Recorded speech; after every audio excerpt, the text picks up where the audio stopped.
Good morning students. நம்ம இன்றைக்கி பார்க்க போகிற டாபிக் வந்து ப்ரோட்டோடைப்பிங் மாடல். ஸோ அதுக்கு முன்னாடி நம்ம என்ன பார்த்துருந்தோம் அப்படின்னா வாட்டர்ஃபால் மாடல் பார்த்துருந்தோம். டோட்டலாக 6 மாடல்ஸ் இருக்குது. ஃபஸ்ட் ஒன் வந்து வாட்டர்ஃபால் மாடல் பார்த்துட்டோம். நெக்ஸ்ட்டு நம்ம பார்க்க போகிற மாடல் வந்து ப்ரோட்டோடைப்பிங் மாடல். சரியா? ஸோ ப்ரோட்டோடைப்பிங்னால் ஃபஸ்ட்டு என்ன அப்படின்னு சொன்னோம் அப்படின்னா, எந்த ஒரு ஒரிஜினல் அப்படி இல்லைன்னா மாடல் அதை ஃபாலோ பண்ணி வர எல்லாமே வந்து ப்ரோட்டோடைப் அப்படின்னு சொல்லுவோம். ஃபார் எக்ஸாம்பிள் ஒன்றுமே இல்லை, நம்ம ஒரு சிஸ்டமில் வேர்ட் டாக்குமெண்ட்டை காப்பி பண்ணி பேஸ்ட் பண்ணணும் அப்படின்னா நம்ம என்ன நேமில் சேவ் பண்ணியிருக்கோமோ அதே நேம் போட்டுட்டு அதே நேம் காப்பி அப்படின்னு சொல்லி காட்டும் இல்லையா, அதுதான் எக்ஸாம்பிள் தான். அதுக்கு எக்ஸாம்பிள் தான் இந்த ப்ரோட்டோடைப்பிங் அப்படின்னு சொல்கிறது. ஸோ இதில் நம்ம எப்படி ஒவ்வொரு ஃபேஸும் எக்ஸ்டெண்ட் பண்ணி நமக்கு ஒர்க் அவுட் ஆகுது அப்படி சொல்லி பார்க்க போகிறோம். First requirement gathering and then design phase, prototype and then client evaluation, refining prototype, அதுக்கப்புறம் ஆக்சுவல் சிஸ்டம். சரியா? ஸோ இதுதான் ஜஸ்ட்டு ஒரு டயக்ராம் மாதிரி சொல்லியிருக்காங்க நம்ம ப்ரோட்டோடைப்பிங் மாடலில். ஸோ இதில் என்ன ஒரு அடிஷனாக கொடுத்துருக்காங்க அப்படின்னா ப்ரோட்டோடைப் அப்படிங்கிறத ஒரு அடிஷனாக கொடுத்துருக்காங்க. ஸோ ஃபஸ்ட்டு ரெக்குவயர்மெண்ட் கேதரிங் அப்படின்னா என்னென்னா, ஸோ ரெக்குவயர்மெண்ட் கேதரிங்னா என்ன? ஸோ ஃபஸ்ட்டு யூஸருக்கு என்னென்ன மாதிரியான தேவைகள், எப்படி ஒரு இன்புட் கொடுத்து எப்படி அவுட்புட் வாங்கணும் அப்படின்னு சொல்லி அந்த இன்ஃபர்மேஷன் எல்லாத்தையும் நம்ம யூஸர்கிட்டேருந்து கலெக்ட் பண்ணுறது தான் ரெக்குவயர்மெண்ட் கேதரிங். அதுக்கப்புறம் டிசைன். ஸோ டிசைனில் என்ன சொல்லியிருக்காங்க அப்படின்னா, ஸோ என்ன மாதிரி அவுட்புட் வரணும்னு சொல்லியிருக்காங்க இல்லையா, அதுக்கு என்னென்ன மாதிரியான ப்ராசஸ் பண்ணால் அந்த அவுட்புட் கிடைக்கும் அப்படின்னு சொல்லி பார்க்குறது டிசைன். அடுத்தது தான் நம்ம சொல்லியிருக்கோம் இல்லையா ப்ரோட்டோடைப் அப்படிங்கிறது, இந்த இடத்துல தான் சொல்லியிருக்காங்க ப்ரோட்டோடைப். ஸோ இப்போ நம்ம ஒரு ரெக்குவயர்மெண்ட்டை வந்து வாங்கி அதை டிசைன் பண்ணிவிட்டு ஸோ அதை நம்ம யூஸர்கிட்ட காட்டி அதில் ஏதாவது மாடிஃபிகேஷன் இருக்கா அப்படின்னு சொல்லி கிளைண்ட், அதாவது அதுதான் இந்த கிளைண்ட் எவாலுவேஷன். அதாவது யூஸர்கிட்ட கொடுத்து செக் பண்ணுறோம் இல்லையா, அதுதான் client evaluation. So client evaluation, so எனக்கு இந்த மாதிரி இது தேவையில்லை, இது வேணும், இன்னும் அடிஷனாக ஆட் பண்ணணும், அப்படி இல்லைனா இதையெல்லாம் எனக்கு நீக்கித்தாங்க அப்படின்னு சொல்லி சொல்கிறாங்க இல்லையா, அதுதான் கிளைண்ட் எவாலுவேஷனில் சொல்கிறாங்க. அடுத்தது என்ன சொல்லியிருக்காங்க, ரிஃபைனிங் ப்ரோட்டோடைப். அதாவது கிளைண்ட் சொன்ன நீட்ஸ், அதாவது தேவையானது இன்புட்டு, தேவையில்லாதது அதை எல்லாத்தையும் நீக்கிட்டு ஒரு புதுசாக ஒரு ப்ரோட்டோடைப்பை உருவாக்கி இந்த ஃபேஸில் தான் காட்ட போகிறோம். இதுதான் ரிஃபைனிங் ப்ரோட்டோடைப். அடுத்தது வந்து ஆக்சுவல் சிஸ்டம். அதாவது சொன்ன மாடிஃபிகேஷன்ஸ் எல்லாத்தையும் நம்ம முடிச்சுட்டு காட்டுறது தான் ஆக்சுவல் சிஸ்டம். இதுதான் ப்ரோட்டோடைப்பிங் மாடல் அப்படின்னு சொல்லியிருக்காங்க. இந்த மாடலில் என்ன அட்வான்டேஜ் என்ன டிஸ்அட்வான்டேஜ் அப்படின்னு சொன்னோம் அப்படின்னா, ஃபஸ்ட்டு ஒன்றுமே இல்லை, ஈஸியாக வந்து நம்ம எரர்ஸை வந்து ஃபைண்ட் பண்ணிக்கலாம். அதாவது எல்லா ஒர்க்கும் முடிச்சுட்டு டெஸ்டிங் அப்படிங்கிற இடத்துல போயிட்டு நம்ம இது எனக்கு தேவையில்லை, இது எனக்கு தேவை அப்படின்னு சொல்கிறாங்க இல்லையா, ஆட் பண்ணணும் அப்படின்னு சொல்கிறாங்க இல்லையா, ஸோ அது எல்லாத்தையும் ப்ரீயராக இன்னும் ஒரு 2 ஸ்டெப்ஸ்க்கு முன்னாடியே நம்ம கண்டுபிடிச்சிடலாம். அதுதான் முன்னதாகவே தவறுகள் கண்டுபிடிக்கப்படும். ஸோ இந்த நம்ம எரர்ஸ் எல்லாத்தையும் கண்டுபிடிச்சோம் அப்படின்னா, முன்னாடியே கண்டுபிடிச்சோன்னா டைம் நமக்கு சேவ் தானே.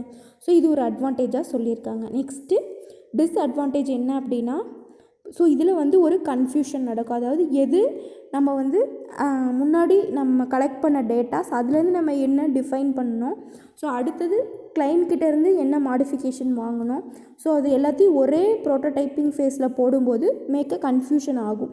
ஸோ ஒரிஜினல் எது, ஸோ அவங்க கொடுத்த ஆக்சுவல் சிஸ்டம் எது அப்படி சொல்லி நம்ம கன்ஃபியூஷன் ஆகும். ஸோ அதனால ஒரு டைமும் வேஸ்ட்டு, அதுக்கப்புறம் வேஸ்ட் ஆஃப் காஸ்ட்டும் வேஸ்ட்டு. இந்த 2 டிஸ்அட்வான்டேஜும் சொல்லியிருக்காங்க. சரியா? அடுத்தது நம்ம பார்க்க போகிற மாடல் என்ன அப்படின்னு பார்த்திங்கன்னா spiral model. So spiral model அப்படிங்கிறது 3rd மாடல்.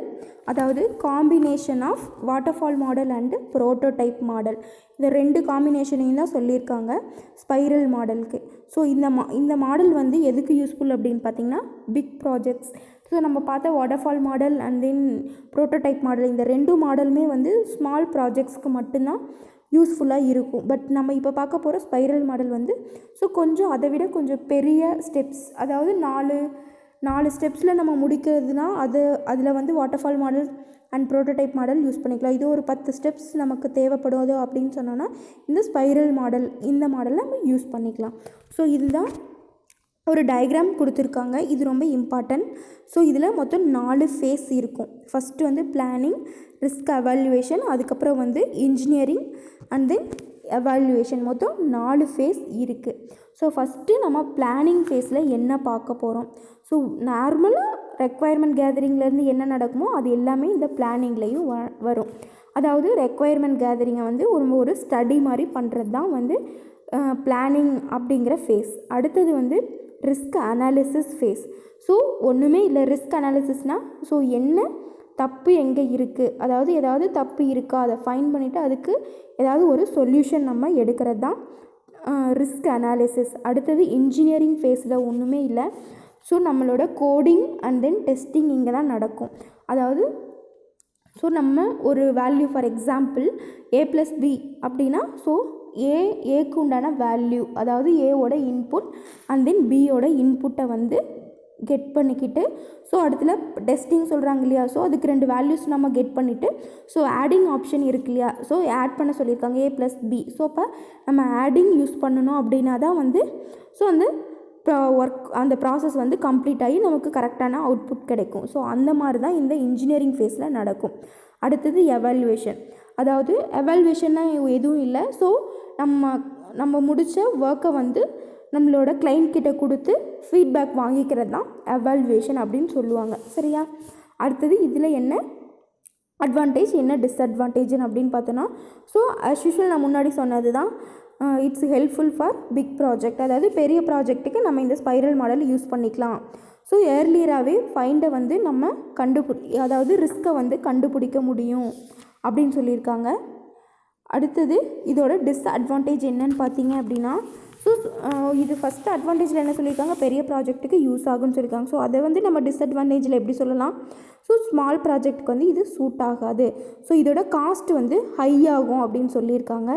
ஸோ அதே மாதிரி ப்ராசஸிங் டைமும் ரொம்ப ஹை ஆகும். அதாவது ஒவ்வொரு டைமும் நம்ம வந்து இன்புட் அவுட்புட் செக் பண்ணி ஒவ்வொரு ஃபேஸ்லேயும் நம்ம இதை கண்டுபிடிக்கணும், ரிஸ்க்கு கண்டுபிடிக்கிறது அது எல்லாமே வந்து நம்மளோட டைமிங்கை வந்து எக்ஸ்டெண்ட் பண்ணும். ஸோ நம்ம இன்றைக்கி ஃபுல்லாக பார்த்தது ஸ்பைரல் மாடல், அதுக்கப்புறம் வந்து ப்ரோட்டோடைப்பிங் மாடல், இந்த 2 மாடல். ஸோ நம்ம மொத்தமாக நம்ம சாஃப்ட்வேர் டெவலப்மெண்ட் லைஃப் சைக்கிளில் 3 டாபிக் பார்த்துருக்கோம். First waterfall model and then prototyping model and then spiral model. So next டாப்பிக்கை நம்ம நெக்ஸ்ட் கிளாஸில் பார்க்கலாம். Okay, thank you.